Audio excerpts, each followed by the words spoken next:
Welcome to the Salmon Runs YouTube. Enjoy the video. You start by cleaning the AI document, remove hidden layers and lock guides, then confirm artboard size matches your intended PDF dimensions. Convert live text to outlines or embed fonts so text renders reliably on other systems. This prevents font substitution. If you have transparency or raster effects, rasterize at the correct resolution. For print use 300 ppi, because once exported, you want predictable output.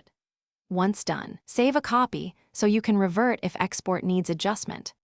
Next, export with the right PDF preset. Choose Save As or Save a Copy, and pick a preset like High Quality Print for general use or Press Ready for commercial printing. This controls compression and compatibility.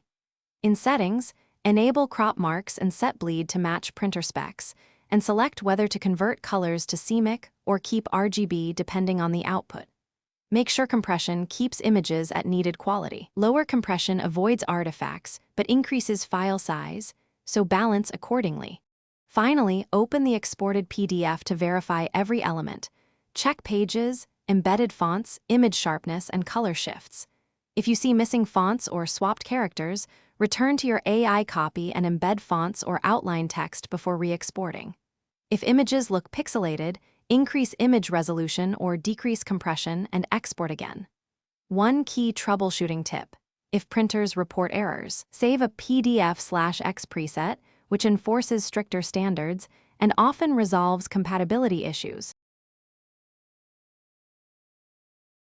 Thanks for watching. Consider subscribing if we helped you.